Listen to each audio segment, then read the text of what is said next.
आज हम लोग रसायन विज्ञान का भौतिक रसायन फिजिकल केमिस्ट्री के अथवा एटॉमिक फिजिक्स के परमाणु भौतिकी के एक महत्वपूर्ण टॉपिक अल्फा प्रकीर्णन प्रयोग, अल्फा स्कैटरिंग एक्सपेरिमेंट की जानकारी प्राप्त करेंगे। सबसे पहले जानेंगे कि अल्फा प्रकीर्णन प्रयोग क्या है, कैसे किया गया, क्या देखा गया और इस प्रयोग का क्या निष्कर्ष निकाला गया। अल्फा प्रकीर्णन प्रयोग का महत्व क्या है। गाइगर, मार्सडन तथा रदरफोर्ड ने सोने की पतली पत्ती पर अल्फा किरण का प्रहार करा करके जो प्रयोग किया, उसी प्रयोग को अल्फा प्रकीर्णन प्रयोग कहा जाता है। अल्फा प्रकीर्णन प्रयोग करने का महत्वपूर्ण श्रेय 20 वर्षीय गाइगर को जाता है, उसके साथी मार्सडन को जाता है और रदरफोर्ड को भी दिया जाता है।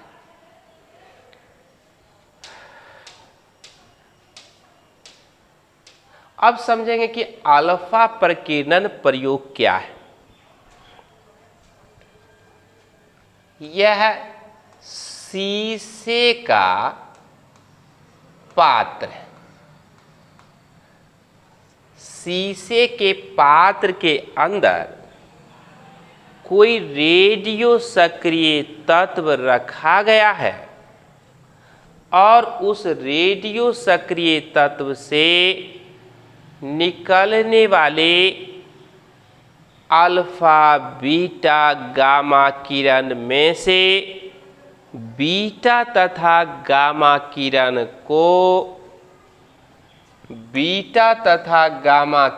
को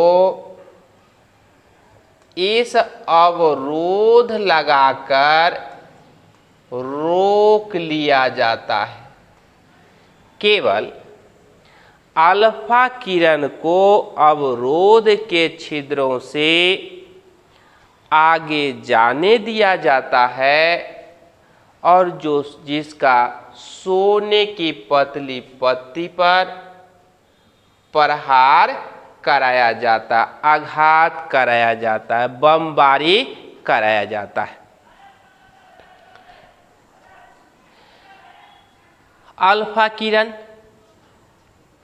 हीलियम के नाभिक के समान किरण है, जिस पर 2 इकाई धन आवेश और 4 इकाई द्रव्यमान होता है। अब इसको जिंक सल्फाइड के पर्दे से घेर करके सूक्ष्मदर्शी से अध्ययन किया जाता है, तब देखा जाता है कि अधिकांश अल्फा किरणें सोने की पतली पत्ती को पार कर जाती है।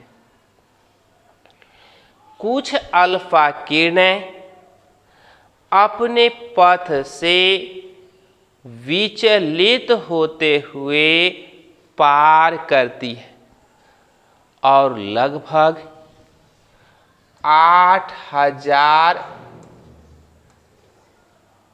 में से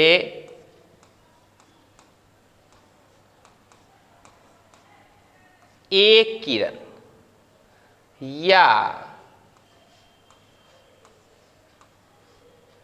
20,000 में से 3 किरणें अपने पथ पर लौट आती है।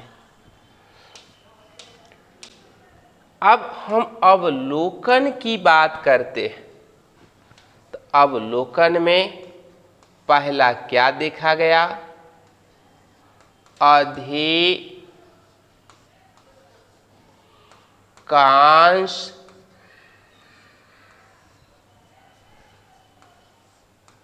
अल्फा किरणें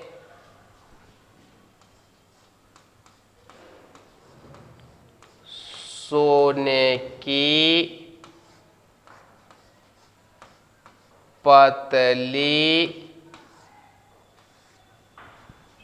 पत्ती को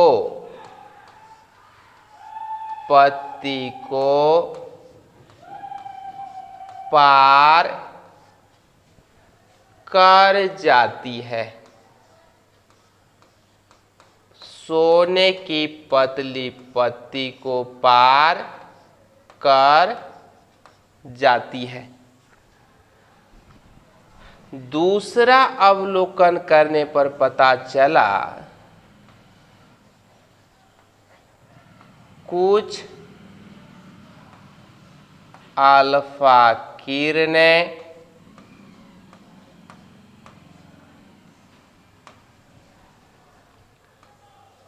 अपने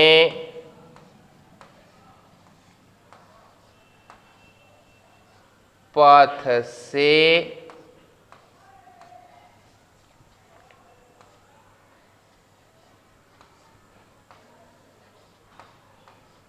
विचलित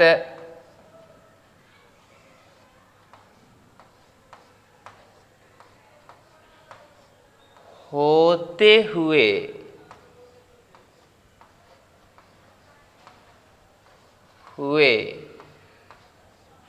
पार कर जाती है।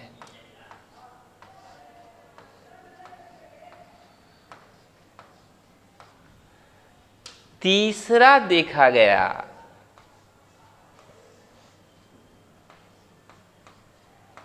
लगभग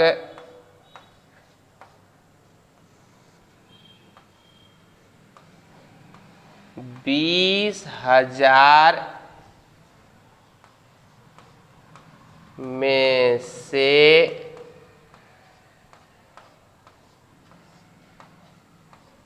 3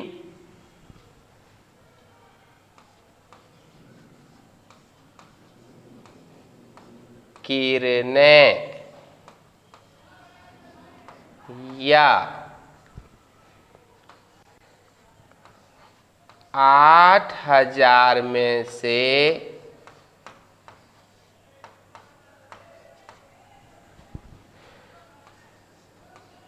1 किरणें अपने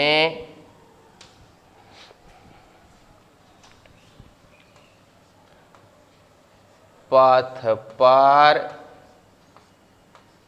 लौट आती है।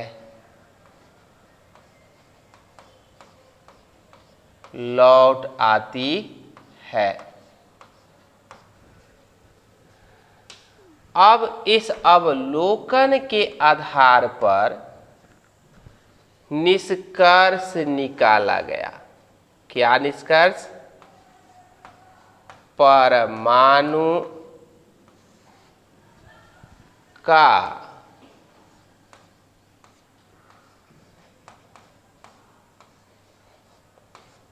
अधिकांश भाग खोखला होता है। परमाणु का अधिकांश भाग खोखला होता है। क्यों खोखला होता है? कि अधिकांश अल्फा किरणें सोने की पतली पत्ती को पार कर जाती है। दूसरा, परमाणु के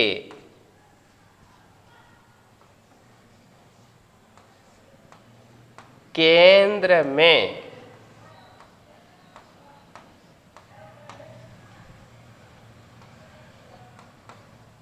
अत्यंत छोटा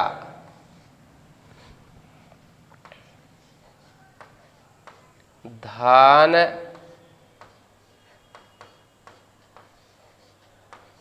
आवेशित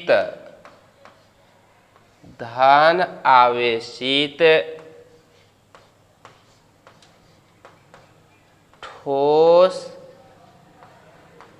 कण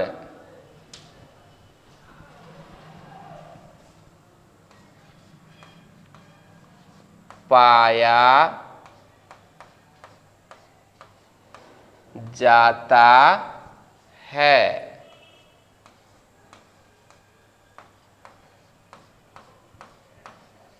नाभिक कहलाता है।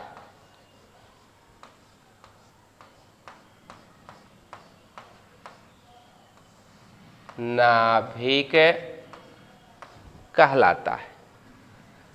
तीसरा निष्कर्ष निकाला गया, इलेक्ट्रॉन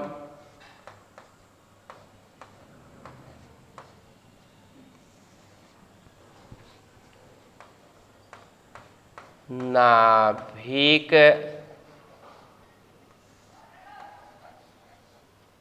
के चारों ओर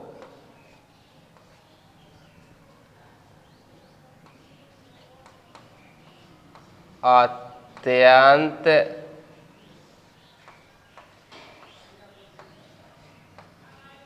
तीव्र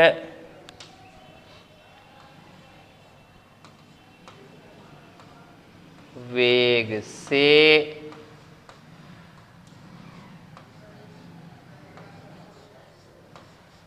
चक्कर लगाता रहता है। लगाता रहता है। अब हम लोग अल्फा प्रकीर्णन के प्रयोग के महत्व पर प्रकाश डालेंगे। इसका महत्व है अल्फा प्रकीर्णन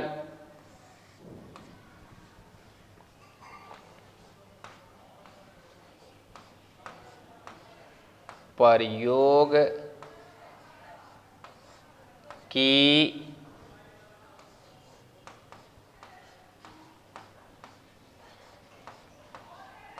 सहायता से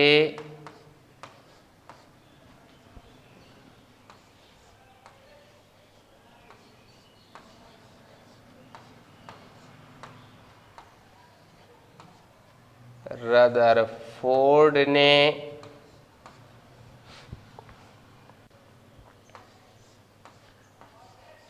एक परमाणु मॉडल दिया। परमाणु मॉडल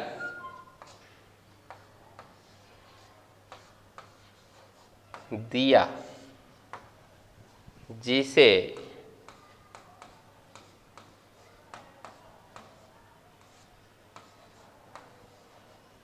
रदरफोर्ड का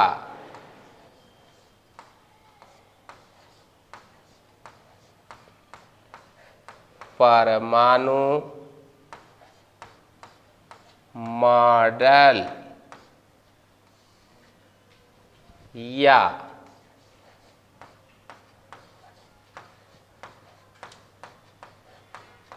परमाणु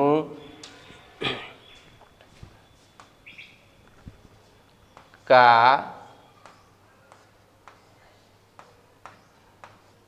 ग्रहीय मॉडल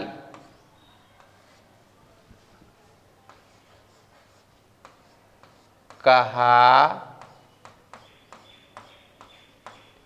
जाता है। तो इस तरह से पुनः इसका रिवीजन कर दिया जाए। गाइगर, मार्सडन तथा रदरफोर्ड ने सोने की पतली पत्ती पर अल्फा किरण की बमबारी करा करके, अल्फा किरण का प्रहार करा करके, अल्फा किरण का आघात करा करके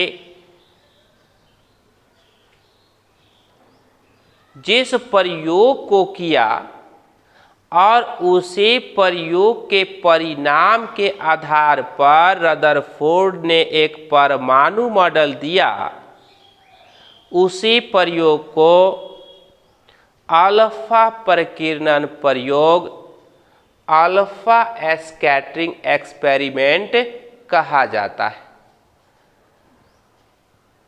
अब जिंक सल्फाइड के पर्दे से घेर करके सूक्ष्मदर्शी की सहायता से अवलोकन किया गया तो देखा गया कि अधिकांश अल्फा किरणें सोने की पतली पत्ती को पार कर जाती है। कुछ अल्फा किरणें अपने पथ से विचलित होते हुए सोने की पतली पत्ती को पार करती है और कुछ अल्फा किरणें अपने पथ पर लौट आती है। इसके आधार पर निष्कर्ष निकाला गया कि परमाणु का अधिकांश भाग खोखला होता है, क्योंकि अधिकांश अल्फा किरणें सोने की पतली पत्ती को पार कर जाती है। परमाणु के केंद्र में अत्यंत छोटा धन आवेशित ठोस कण पाया जाता है, जिसे परमाणु का नाभिक कहा जाता है। नाभिक के चारों ओर इलेक्ट्रॉन अत्यंत तीव्र वेग से चक्कर लगाती रहती है। अल्फा प्रकीर्णन प्रयोग का महत्व यह है कि इस प्रयोग की सहायता से रदरफोर्ड ने एक परमाणु मॉडल दिया, जिसे रदरफोर्ड का परमाणु मॉडल कहा जाता है या परमाणु का ग्रहीय मॉडल कहा जाता है। धन्यवाद।